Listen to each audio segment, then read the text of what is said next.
Hello everyone, आज मैं फिर आप लोगों के सामने एक नए वीडियो के साथ आ चुका हूं। आज हम सीखेंगे 11th का एक टॉपिक जिसका नाम है डायमेंशंस।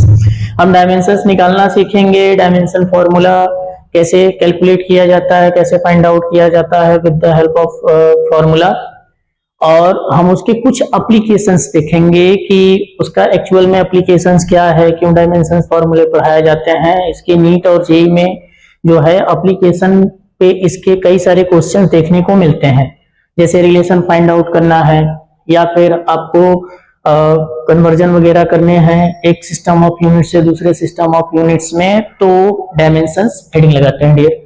तो आज का टॉपिक है हमारा डायमेंशंस। डायमेंशन एनालिसिस को लिए या डायमेंशन फॉर्मूला ये बोल सकते हैं, और डायमेंशन फॉर्मूला निकालना सीखेंगे आज हम। तो पहले मैं आप लोगों को बताना चाहूंगा ये डायमेंशन फॉर्मूला होता क्या है। हमने फिजिकल क्वांटिटीज पढ़ी थी फिजिक्स में। फिजिकल क्वांटिटीज क्या होता है? That quantities which can be measured directly, that is a physical quantities. And physical quantities को हमने कैटेगराइज किया था fundamental quantities and derived quantities में। 7 या फिर 7 फंडामेंटल क्वांटिटीज होते हैं, और उन 7 फंडामेंटल क्वांटिटीज को छोड़ करके बाकी जितनी भी क्वांटिटीज हमें मिलती हैं वो सारे डिराइव्ड क्वांटिटीज होते हैं। तो ये डायमेंशन फॉर्मूला जो होता है वो आपको फंडामेंटल क्वांटिटीज किस प्रकार से यूज है डिराइव्ड क्वांटिटीज में वही हमें बताता है। यानी जो डिराइव्ड क्वांटिटीज होती है वो फंडामेंटल क्वांटिटीज से किस प्रकार रिलेटेड होती है, उसी के बारे में हमें ये बताता है। तो पहले तो मैं इसका डिफाइन बता दूं कि डायमेंशन फॉर्मूला जो होता है पावर्स होते हैं उस फिजिकल क्वांटिटीज को रिप्रेजेंट करने के लिए कि फंडामेंटल क्वांटिटीज किस प्रकार से रिलेटेड है। तो हम लिखेंगे dimensions are the powers, dimensions are the powers raised to express that physical quantities। यानी डायमेंशन फॉर्मूलाज जो हैं वो पावर्स हैं आपके, वो फंडामेंटल क्वांटिटीज को रिप्रेजेंट करने के लिए आपको सिखाया जाता है। अब 7 फंडामेंटल क्वांटिटीज होते हैं। 7 फंडामेंटल क्वांटिटीज में जैसे मैंने आपको पहले बताया था, लेंथ है, मास है, टाइम है, टेम्परेचर है, इलेक्ट्रिक करंट है,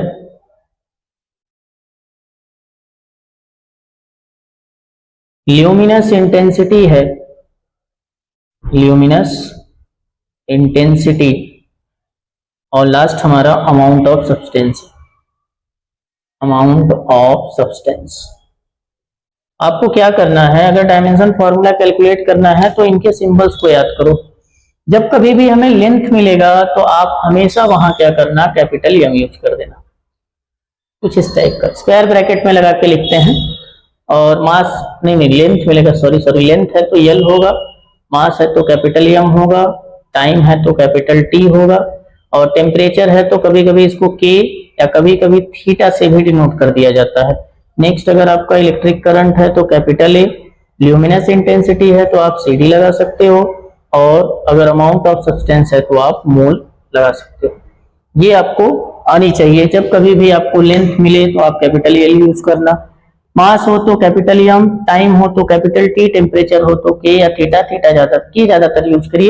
इलेक्ट्रिक करंट जो होगा वो ए होगा, ल्यूमिनस इंटेंसिटी जो होगा वो सीडी होगा, अमाउंट ऑफ सब्सटेंस जो होगा वो मोल होगा। अब डायमेंशन फॉर्मूला निकालने के लिए हमें उस फिजिकल क्वांटिटीज का फॉर्मूला आना चाहिए। तो हम आपको दिखाते हैं कुछ क्वांटिटीज के डायमेंशन फॉर्मूले निकालना। जैसे पहला है एरिया निकालना हो हमें, तो एरिया जो होता है वो लेंथ इंटू ब्रेथ होता है, लेंथ इंटू ब्रेथ। तो एरिया जो है लेंथ है तो ये भी एक लेंथ है तो मैंने इसको कैपिटल एल, ब्रेथ भी तो एक लेंथ ही है तो मैंने भी इसको कैपिटल एल यूज कर दिया, तो ये बन गया L2 ऐसे। अब आपको पता होगा कि ये जो डायमेंशन फॉर्मूला है ना, वो हमें ये बता रहा है कि जो ये डिराइव्ड क्वांटिटीज एरिया है वो फंडामेंटल क्वांटिटीज लेंथ से 2 बार रिलेटेड है। अब बेसिकली हम मैकेनिक्स की बात करें, मैकेनिक्स में एक सिस्टम बना दिया जाता है क्वांटिटीज को लिखने का। डायमेंशन फॉर्मूला आप हमेशा एम एल टी के फॉर्मेट में लिखिए उसको हमेशा। तो अगर मैं इसका लिखना चाहूं तो मैं इसका लिख दूंगा m के पावर 0, l के पावर t और t के पावर 0। ये आपका करेक्ट डायमेंशन फॉर्मूला है। डायमेंशन फॉर्मूला लिखने के लिए हमेशा स्क्वायर ब्रैकेट में इन सिंबल्स को लिख दिया जाता है और उसके पावर्स प्रॉपर यूनिट्स लगाए जाते हैं। मैकेनिक्स में एमएलटी चलता है, बाद में आपके इलेक्ट्रोस्टैटिक्स में आ जाते हैं तो वहां पे आपके कुछ ये के भी यूज हो जाता है, आपके करंट इलेक्ट्रिक करंट ए भी आ जाता है। ये सारे क्वांटिटीज यूज होते चले जाते हैं। और भी हम निकालना देखेंगे, जैसे दूसरा हमें निकालना है वॉल्यूम निकालना है हमें। तो वॉल्यूम जो होता है वो length into breadth into height होता है, length into breadth into height. तो लेंथ भी तो सब लेंथ है, आपको दिख रहा होगा, ब्रेथ भी एक लेंथ है और हाइट भी एक लेंथ है। तो हमने l के पावर 3 कर दिया इसको, यानी L3, यानी इसको मैं लिख सकता हूँ m0 L3 T0 हो गया ये कुछ इस टाइप। और वॉल्यूम जो है, यानी ये डायमेंशन फॉर्मूला हमें क्या रिप्रेजेंट कर रहा है, डायमेंशन फॉर्मूला हमें रिप्रेजेंट कर रहा है कि जो वॉल्यूम है वो लेंथ से 3 बार रिलेटेड है और जो मास है उससे कुछ भी नहीं, 0 बार, टाइम से 0 बार रिलेटेड है। तो डायमेंशन फॉर्मूलाज पावर्स होती हैं वो हमें बताती हैं कि डिराइव्ड क्वांटिटीज जो है वो फंडामेंटल क्वांटिटीज से किस प्रकार से रिलेटेड है। एक बार मैं चेक करता हूं सही से आ रहा है कि नहीं। हाँ ओके, थोड़ा सा कट गया ये नीचे का, मैं डाउनवर्ड नहीं लिखूंगा यहां तक। तो अब हम कुछ अच्छे क्वांटिटीज का डायमेंशन फॉर्मूला निकालना सीखेंगे। जैसे हम आपको जल्दी जल्दी बता देते हैं डायमेंशन फॉर्मूला और किसी की।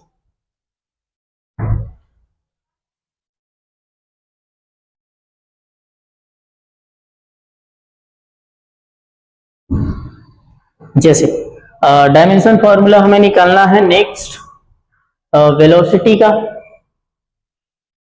वेलोसिटी हो या स्पीड हो, वेलोसिटी या स्पीड का आप देखो तो स्पीड इज इक्वल्स टू होता है हमारा डिस्टेंस अपॉन में टाइम, डिस्टेंस अपॉन में टाइम। तो स्पीड का डायमेंशन फॉर्मूला अगर लिखना है तो डिस्टेंस के लिए एक लेंथ है तो मैं कैपिटल एल यूज करूंगा, टाइम टी है तो ये हो गया और इसको मैं लिख दूंगा एल टी माइनस 1 हो जाएगा।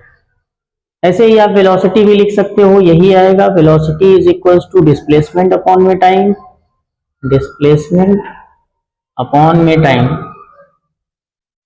तो डिस्प्लेसमेंट एक लेंथ है तो कैपिटल एल, टाइम जो है वो टी है तो मैंने इसको एल टी माइनस 1 कर दिया। ये छोटे छोटे आसान क्वेश्चन। एक्सीलरेशन आप देख लो नेक्स्ट। अगर एक्सीलरेशन का निकालना है आपको तो एक्सीलरेशन आप जानते हो वेलोसिटी अपॉन में टाइम होता है, चेंज इन वेलोसिटी अपॉन में टाइम होता है तो वेलोसिटी ही है। वेलोसिटी का आप निकाल चुके हो, एल टी माइनस 1 होता है और टाइम का कैपिटल टी। अब ये टी ऊपर जाकर के इसको बना देगा एल टी माइनस 2, यानी एक्सीलरेशन का dimension formula L T minus 2 हो गया। अब नेक्स्ट हमें फोर्स का निकालना है। Force F is equals to mass into acceleration होगा तो फोर्स का डायमेंशन फॉर्मूला मास का कैपिटल एम यूज कर देंगे, मास आया, इंटू एक्सीलरेशन का एल टी माइनस 2 कर देंगे तो फोर्स का डायमेंशन फॉर्मूला जो हुआ वो एम एल टी माइनस 2 हुआ। ऐसे आप निकालते चले जाओ, आसान है। वर्क का देख लो आप, वर्क का निकालना है तो W is equals to force into displacement होता है, कॉस थीटा होता है लेकिन वो कांस्टेंट होता है, हमें उससे कुछ भी लेना देना है। यहाँ से W is equals to force का हमने एम एल टी माइनस 2 निकाला। नेक्स्ट डिस्प्लेसमेंट है L हो जाएगा तो W is equals to M L two T minus 2 हो गया। ये आपका वर्क डन का आ गया।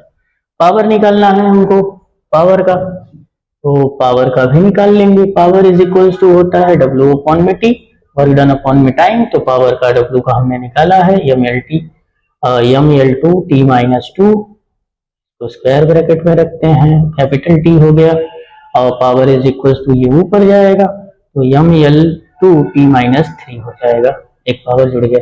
ऐसे ही आप टॉर्क का निकाल सकते हो। टॉर्क जो होता है टाउ होता है फोर्स इंटू डिस्प्लेसमेंट, डिस्प्लेसमेंट को डी लिख लेते हैं तो फोर्स का जो होता है एम एल टी माइनस 2 होता है और नेक्स्ट इसका एल होता है। तो यहाँ से ml वर्क डन के इक्वल होगा ये, तो ये आपका टॉर्क आ गया। और भी कई सारे क्वांटिटीज हैं जिनको हम आसानी से डायमेंशन फॉर्मूला निकाल सकते हैं। बेसिकली आपको फॉर्मूला याद होना चाहिए और उनके सिंबल्स जो मैंने आपको स्टार्टिंग में बताए थे। अभी भी और कुछ हम डायमेंशन फॉर्मूले निकाल लेते हैं। जैसे हमें डायमेंशन फॉर्मूले निकालने हैं यूनिवर्सल कांस्टेंट यानी यूनिवर्सल ग्रेविटेशनल कांस्टेंट जी का निकालना है, ठीक है। तो जी का निकालने के लिए हमारे पास न्यूटन्स का फॉर्मूला है जी m1 m2 डिवाइड में r का स्क्वायर। आपको पता होगा F जो होता है वो force acting between two masses होता है, R जो होता है वो डिस्टेंस होता है, m1 एंड m2 जो होते हैं वो मासेस होते हैं, जो दो मासेस होते हैं। पहले तो जी का फॉर्मूला अगर हम कैलकुलेट करेंगे तो ये हो जाएगा FR स्क्वायर अपॉन में m1 m2 हो जाएगा। अब हमें एक जी का फॉर्मूला मिल गया। तो अभी तक हमने सीखा था फोर्स का, क्या सीखा था, mlt-2। नेक्स्ट ये r स्क्वायर है तो यानी लेंथ है, तो लेंथ का स्क्वायर कर सकते हैं हम यहाँ पे, तो L2 हो गया। और 1 m1 के लिए कैपिटल M, m2 के लिए भी कैपिटल M। आप इसको कैंसिल भी कर सकते हो, तो यहाँ से ये ऊपर जाएगा तो ऊपर हो जाएगा m-1, ये L2 ये 1 है तो ये वो L3 हो जाएगा और t-2 हो जाएगा। ये आपका यूनिवर्सल ग्रेविटेशनल कांस्टेंट जी का डायमेंशन फॉर्मूला आ गया डियर्स। तो ऐसे ही आप किसी भी फॉर्मूले का निकाल सकते हो, बुक्स में बहुत सारे दिए हैं, आप प्रैक्टिस करो। अभी मैं आप लोगों को जो इसका इंपॉर्टेंस है एप्लीकेशन, वो आप लोगों को मैं बताता हूं कि इसका एप्लीकेशन क्या होता है। तो मैं इसको इरेज करने वाला हूं पूरा, और फिर मैं आपको इसके एप्लीकेशंस के बारे में बताऊंगा कि इसका एप्लीकेशन कैसे होता है।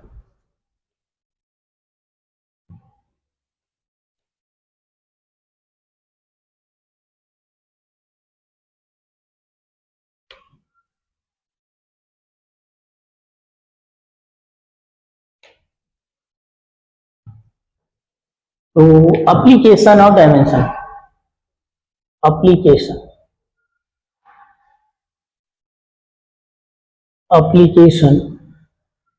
तो इसके बेसिकली 3 एप्लीकेशन होते हैं। मैं पहले उन एप्लीकेशन को बता देता हूं। पहला एप्लीकेशन इसका होता है conversion from one system of units to another system of units. Next आपका जो होता है, नेक्स्ट होता है टू चेक द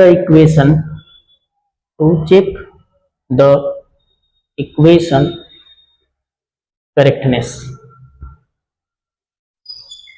किसी भी इक्वेशन सही है या गलत है वो चेक करने के लिए होता है। नेक्स्ट आपका तीसरा जो होता है deduce relation among physical quantities.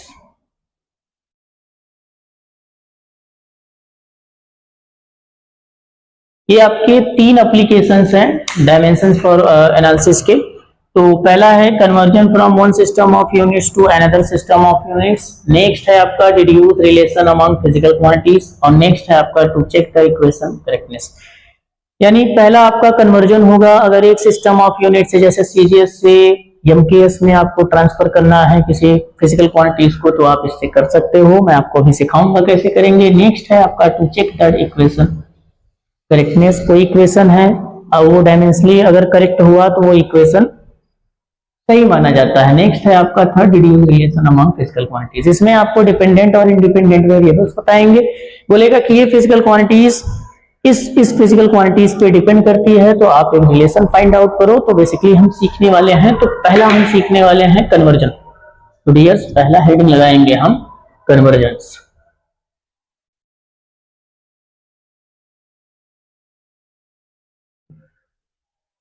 तो पहला है हमारा conversion from one system of units to another.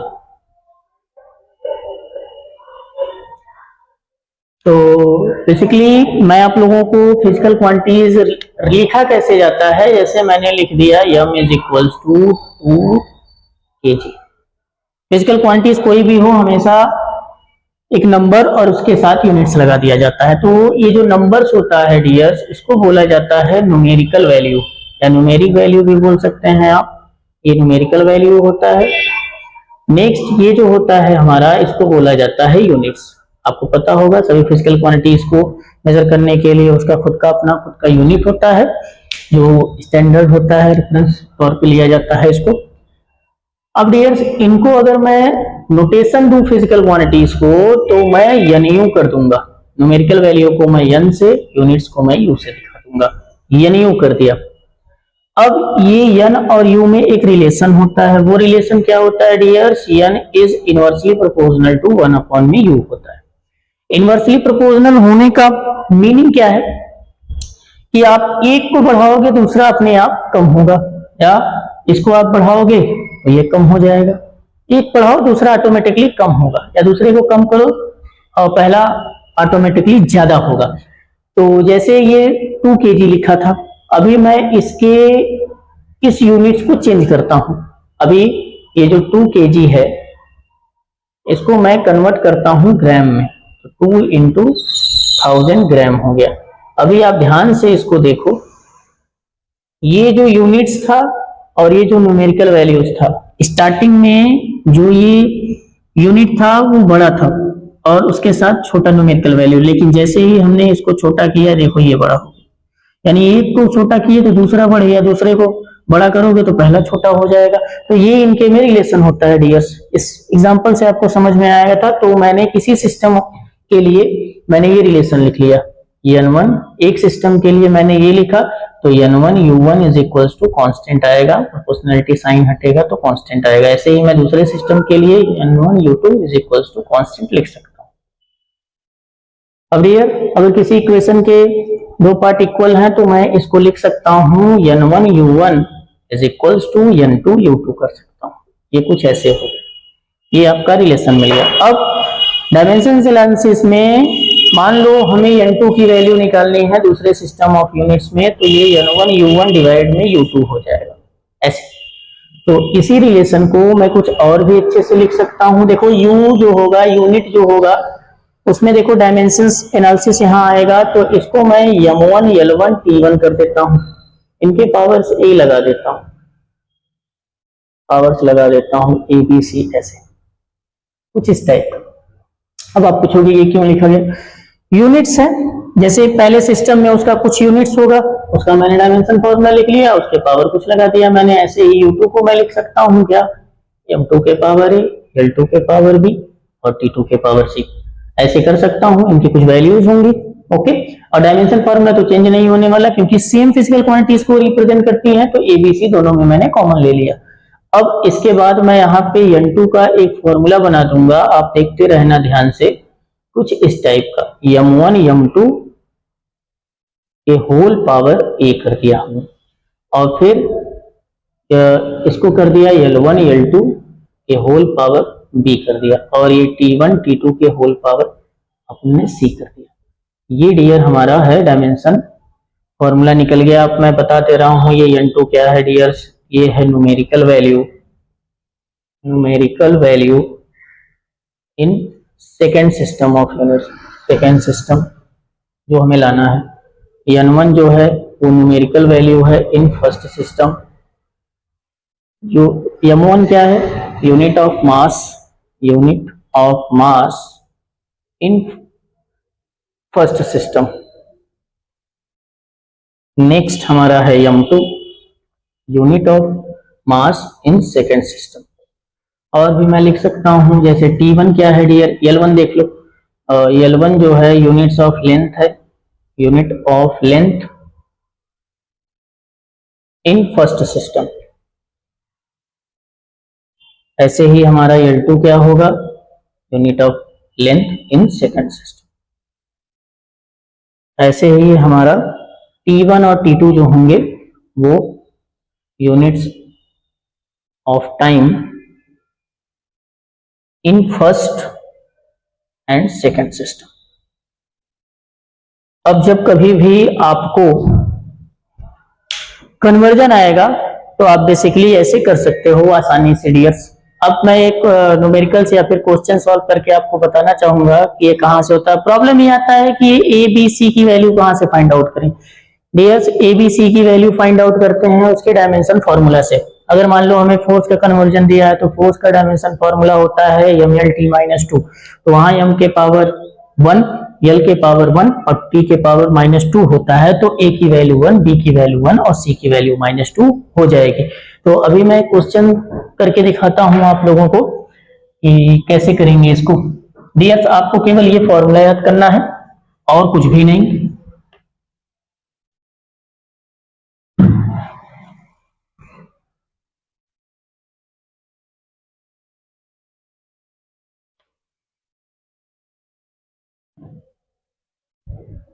तो क्वेश्चंस करते हैं। जैसे आप लोगों को काफी अच्छे से समझ में आया है, क्वेश्चन है आपका कन्वर्ट 1 न्यूटन जो कि एमकेएस में है इनटू सीजीएस इनटू डाइन किया है। डाइन जो है वो सीजीएस, ये आपका क्वेश्चन है डियर। तो आपको पता है ये जो न्यूटन है, ये जो डाइन है, वो फोर्स को रिप्रेजेंट करते हैं, फोर्स के यूनिट्स हैं। तो फोर्स का जो डायमेंशन फॉर्मूला होता है डियर, वो होता है M L T minus two. Dear, यहाँ पे आपको ए की वैल्यू 1, बी की वैल्यू 1 और सी की वैल्यू -2 मिल गया। प्रॉब्लम ये है, ये जो न्यूटन लिखा है ना, न्यूटन को मैं लिखता हूं किलोग्राम मीटर पर सेकेंड स्क्वायर, और डाइन जो होता है हमारा वो होता है ग्राम सेंटीमीटर पर सेकेंड स्क्वायर। तो डियर्स, यहाँ पे L1 की वैल्यू तो मीटर है, L2 की वैल्यू जो है वो सेंटीमीटर है, और M1 की वैल्यू जो किलोग्राम है, M2 की वैल्यू जो है वो ग्राम है, जबकि T1 एंड T2 दोनों की वैल्यू सेकंड में गिवन है। ठीक है, तो आपने जो फॉर्मूला सीखा है डियर, यानी कि आपने जो अभी अभी फॉर्मूला निकाला था N2 is equals to N1 और ये M1 M2 के होल पावर A, और फिर उसके बाद सीखा था L1 L2 के पावर B और फिर T1 T2 के होल पावर C, ये सीखा था। तो En2 En1 क्या है डियर? En1 गिवन होगा हमें ये न्यूमेरिकल वैल्यू, तो En1 यहाँ पे जो होगा वो 1 होगा। तो यहाँ पे हमने 1 लिख लिया इंटू M1 की value kilogram, next gram, A की वैल्यू 1, L1 की वैल्यू मीटर, L2 की वैल्यू सेंटीमीटर, इसके पावर 1, ये सेकंड और ये सेकंड, और इसके पावर -2 कैंसिल होके 1 हो जाएगा। 1 के पावर कितना भी लगाओ 1 ही आता है। जो बड़ा हो उसको आप कन्वर्ट कर दो, यानी जो बड़ा हो उसी को ब्रेक करो। तो ये 1000 ग्राम अपॉन में ग्राम होगा, 1 का कोई मीनिंग नहीं, 1 का कोई मीनिंग नहीं, इंटू ये 100 मीटर 100 सेंटीमीटर अपॉन में सेंटीमीटर इंटू 1। आप कैंसिल कर दो इन सबको और डायरेक्टली आप लिखोगे तो यहाँ पे 1000 इंटू 100, तो 10 के पावर 5 आया। यानी हेंस आप कह सकते हो N2 की वैल्यू आपने गेन कर लिया, तो 1 न्यूटन इज इक्वल्स टू 10 के पावर 5 डाइन होते हैं। तो डियर्स, ऐसे क्वेश्चन सॉल्व कीजिए, और भी कई सारे क्वेश्चंस होते हैं, कन्वर्जन होते हैं। प्रोसेस आपका यही होगा, ABC की वैल्यू और किस सिस्टम ऑफ यूनिट से किस सिस्टम ऑफ यूनिट्स में जाना है, ये आप आसानी से देखो। ये पहला एप्लीकेशन है, मैं उम्मीद करता हूँ आप लोगों को काफी अच्छे से समझ में आया होगा dears. Okay, thank you. Next video में आपको इसके दूसरे और तीसरे एप्लीकेशन के बारे में भी अच्छे से बताऊंगा। अगर वीडियो अच्छी लगी तो please like and subscribe. Thank you.